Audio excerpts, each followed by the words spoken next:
Magandang araw po ulit sa inyong lahat. Isang video na naman po ng unboxing ang ating gagawin ngayon. Bali, ito po. Umorder po ako sa online ng scope para dun sa binubuo nating laruang dihangin. So, ano lang po ito, nag-sale po ito. Kaya ito po yung kinuha ko. Kumbaga ano lang, budget meal lang po ito. Mura lang po. So, buksan po natin para makita po natin kung anong laman sa loob. Kung kompleto po siya o walang damage. Bali, wala pa po itong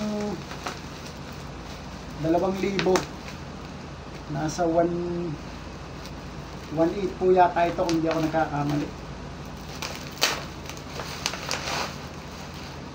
So, ito po siya. Bali, T-Eagle po.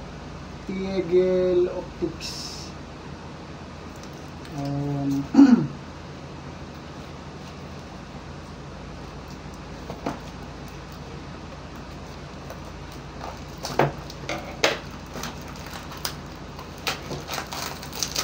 Bale, meron po siyang kasamang mount. Ito po yung mount na.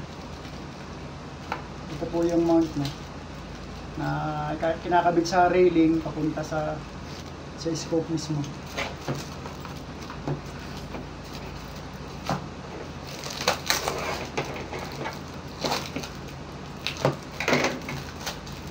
Mabilis lang po siyang dumating. Nasa 3 days. 3 days lang po. Bali, ang model po pala nito ay yan po. EOX 3 to 9x40 IR.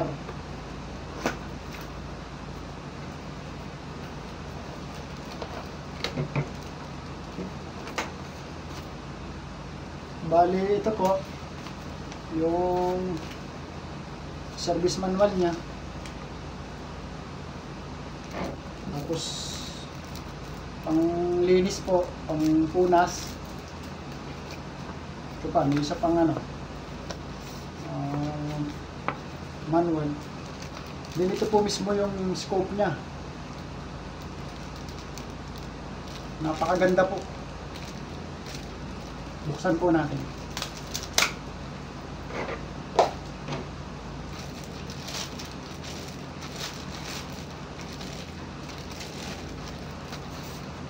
Ayan po siya.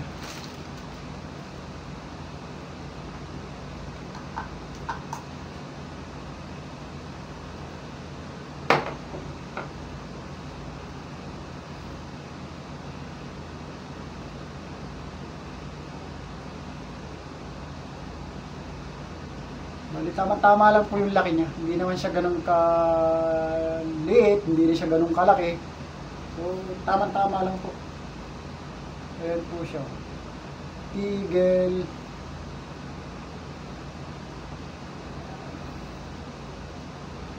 So, ayun po. Ang ganda. Ganda po niya.